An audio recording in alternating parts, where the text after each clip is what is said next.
What is up, gamers? This is Proto, and welcome back to another episode of Like or Dislike, where we look at some of the latest games that come out. I give you a little bit of the story plot, tell you about the controls, how the gameplay goes, the storyline, and give you my thoughts on it after putting some hours into it while showing you some gameplay all at the same time. And today we are looking at Necromunda Hired Gun. Now, this is a first-person shooter-based game set in the Warhammer 40k universe. So if you're fans of Warhammer, you'll be very familiar with this area. Now, the best way to describe this game, if you took the Doom gunplay, the gore of that, using the guns in that, mix it with Titanfall wall running mechanics, and set it in the Warhammer 40k universe, this is what you have. And in my opinion, it came out pretty good. It was a good overall good experience for a first-person shooter. Now, you play as a bounty hunter that gets caught up in tracking down a target when you get betrayed, and now you're going after the person that set you up, while getting the mix of a gang battles and politics all on the high world Necromunda in the Warhammer 40k universe. Now, the campaign took me about 11 hours to complete, but it is very satisfying. Now, the variety of enemies doesn't change about midway through the game.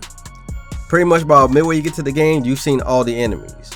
But the number and types that you encounter through every level always makes every fight challenging. Some levels you only might deal with one type, some you'll deal with a mix-up, some they'll constantly send you waves until you clear out of the area. And that made it challenging because you couldn't just go down and fight them all the same way. You would have to keep maneuvering. And they send you a whole bunch of heavies and a sniper, what are you going to focus on, the sniper or the heavies first? And if they send a whole bunch of snipers and one heavy, what are you going to focus on then? So that kept it from being too stagnant, too boring for a first-person shooter. Now, the enemies themselves, they have dogs, they have abilities of their own, and robots, like I said, to try to kill you. So that's where the challenging comes in there. Now, you have side missions that you can play and unlock as you progress through the story, allowing you to earn more money. Now, after you complete a mission, you're only allowed to take so much of what you got from the game, from that level. For instance, weapons that you collect, status items, certain equipment. You only be able to take so much of it with you, and the rest is basically sold off to make money. So you have a little bit of a management system in there. Now, you're able to upgrade your weapons, your body, and your dog with different tech to make you faster, stronger, add new abilities, upgrade new abilities, and much more. So that is where the RPG mechanic of the game comes in. You can really craft your person to what you want. Now, the upgrades give you a variety of use for your type of playstyle.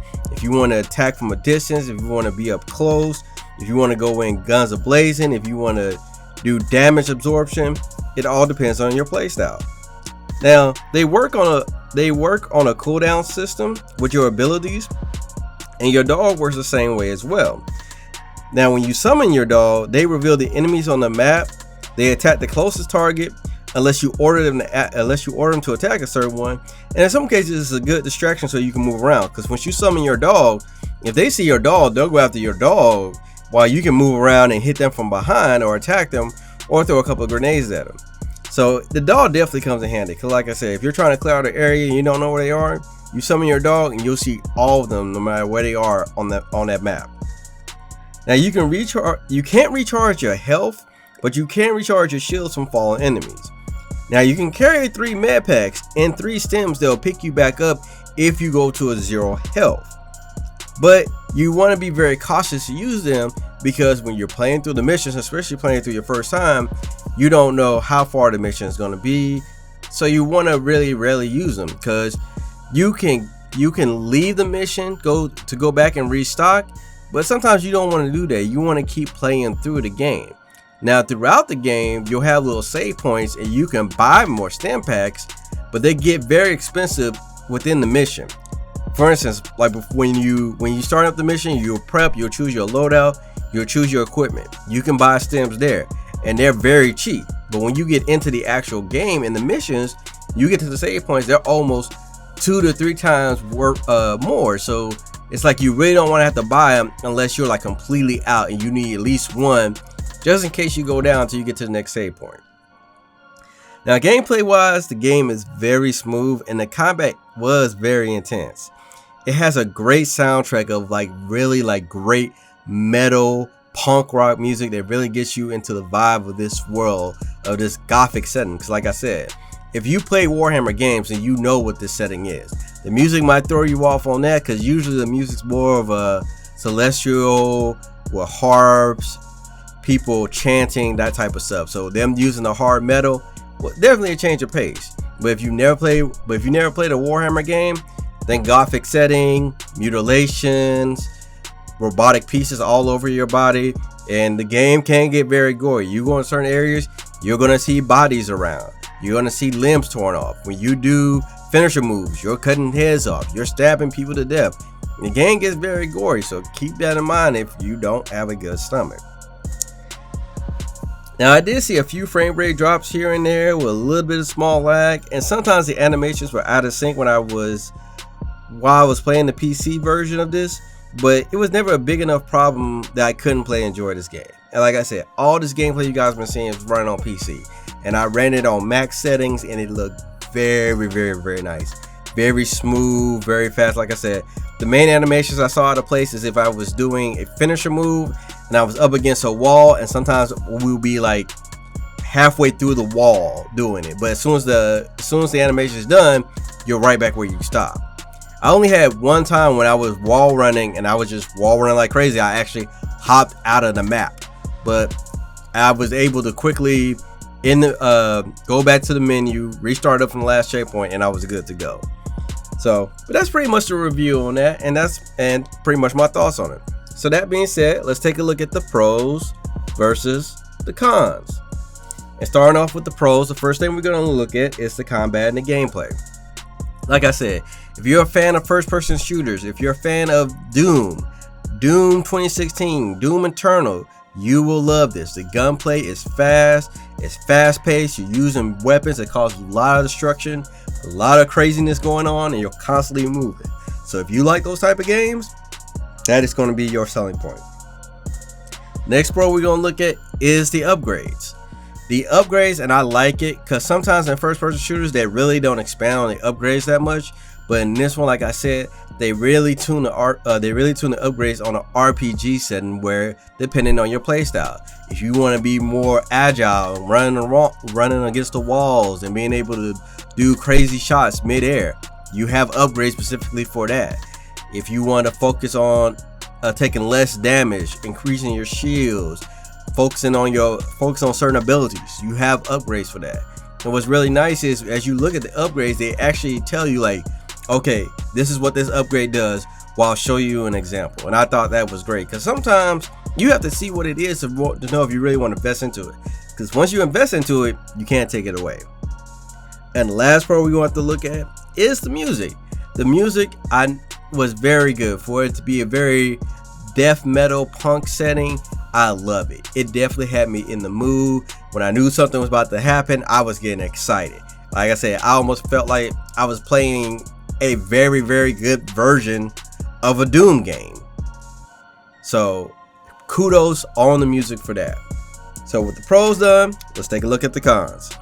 So the first con we're going to look at, you have limited supplies. And this is when you're playing throughout the game. Like I said, when you're playing the missions, you may run across one, maybe two medic packs if you're lucky, but 9 out of 10 you're not going to come across medic packs. You're going to pick up shields all the time, but once your health is down, you're going to use those stems to get yourself back up. So that can be a little bit annoying. Like I said, I see they allow you to come back out of the mission, restock up, and you actually pick back up at that last checkpoint. So I thought that was very good. I just wish if they allow you to buy stems, they should allow you to buy medic packs at least at the same point too. They're going to be overpriced, at least give us that option. I thought that was a bad point. So the next con we're going to look at is the game is gory. But like I said, if you like the Doom games, if you like first person shooters, it's not going to bug you. But if you've never played a game like this, if you've never played a game in a Warhammer setting, this may turn your stomach some. Like I said, the game gets gory. When you kill people, it gets gory. When they try killing you, it's gory. When they kill people by accident, it gets gory. There are scenes where there's bodies everywhere. A perfect example, I was coming into an area that was called a citadel. They had a person hanged up in the air. They had their limbs cut off and there was chains running through them. That may make some people's stomachs turn. So keep that in mind. If you're not used to that, if you don't want to see that, this may definitely turn you off from the game. And the last comment we're gonna look at, the game does get repetitive.